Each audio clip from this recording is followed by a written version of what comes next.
ఎంత దారుణమండి, ఎంత దారుణమైన వ్యక్తి చంద్రబాబు నాయుడు గారు. అసలు దేని గురించి కలుగుతున్నారు చెప్పవయ్యా స్వామి అని అంటే దానికి ఆన్సర్ లేదు. అంటే నువ్వు సెంట్రల్ జైలు, నువ్వు జైలుకి వెళ్లకుండా కాపాడుకోవడానికి నువ్వు నీ కొడుకు కాపాడుకోవడం గురించి నువ్వు వెళ్ళి ఎన్డీఏ గవర్నమెంట్లో జాయిన్ అవుతున్నావా? దేనికి సమాధానం చెప్పాలి కదా. అవి మటికి చెప్పడు, అవి మటికి మాట్లాడు. ఆంధ్రప్రదేశ్ రాష్ట్రానికి మంచి గురించి అని అంటూ ఉన్నాడు. కేంద్ర ప్రభుత్వం సహాయ సహకారం ఉండాలి అని చెప్తా ఉన్నాడు.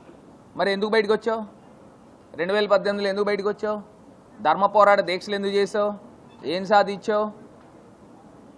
సాక్షాత్తు కలియుగ వైకుంఠుడు తిరుమల తిరుపతి దేవస్థానం డబ్బు వాడి ఆ డబ్బుతో ఢిల్లీలో ధర్మ పోరాట దీక్షలు చేసిన వ్యక్తి చంద్రబాబు నాయుడు కాదా అని అడుగుతా ఉన్నా. ఆ డబ్బు డైవర్ట్ చేశాడు. మరి ఏం సాధించావు? ఏం సాధించావు స్వామి? ఏదో జూలి పట్టుకుని భిక్షం కూడా ఎత్తుకున్నావు కదా, ఆ డబ్బు ఏమైపోయింది? ఆ బంగారపు గాజులు ఏమైపోయినాయి? ప్రజలు మర్చిపోయారు అనుకుంటున్నారా? పోనీ అమరావతికి ఏమన్నా డబ్బులు ఇచ్చేసి మీరు అనుకున్న 2 లక్షల కోట్లు ఏమన్నా డబ్బు ఇచ్చారా? ఏమి ఇచ్చారు? ప్రజలకు సమాధానం చెప్పాలా? చెప్పవా? నీ ఇష్టమా? ఇవాళ ఆంధ్రప్రదేశ్ ప్రజలందరికీ కూడా విన్నపిస్తా ఉన్నా, 2 చేతులు జోడించి నమస్కరించి మిమ్మల్ని అందరినీ కూడా అభ్యర్థిస్తూ ఉన్నా. ఈ చంద్రబాబు నాయుడు మోసకారుడు. ఈ పవన్ కళ్యాణ్ గారు చంద్రబాబు నాయుడికి తొత్తులా వ్యవహరిస్తూ ఉన్నాడు తప్పితే ఆంధ్రప్రదేశ్ ప్రజలకి న్యాయం చేసేది కానీ లేకపోతే వాళ్ళ బాగు గురించి ఆలోచించే వ్యక్తులు కాదు. ఇవాళ జగన్మోహన్ రెడ్డి గారు ఇచ్చిన హామీలన్నీ కూడా నిలబెట్టుకుంటూ ఉన్నారు.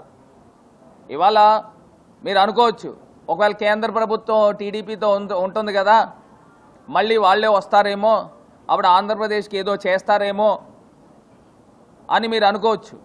నేను ఒకటే చెప్తా ఉన్నా, పార్లమెంట్లో పాస్ అయిన బిల్లులకి ఇవాళ దిక్కు మొక్కు లేదు. 2014లో స్టేట్ రీఆర్గనైజేషన్ యాక్ట్ చట్టానికే విలువ లేదు. ఇవాళ వీళ్ళు కలిసేస్తే డబ్బులు ఇచ్చేస్తారని అనుకుంటున్నారా? చట్టాన్ని ఇంకా ఇప్పుడు దాకా పూర్తి స్థాయిగా ఇంకా పూర్తిగా కంప్లీటే చేయలే. ఇంకా విభజన హామీలు ఇంకా పూర్తి చేయలే.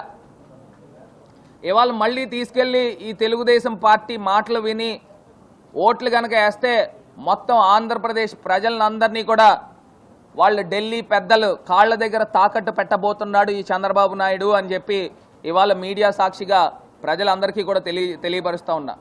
మనకి తినడానికి తిండి లేకపోయినా ఆత్మగౌరవం తగ్గకూడదు. తెలుగువాడి ఆత్మగౌరవం అనేది ఎక్కడా కూడా మనం తగ్గం.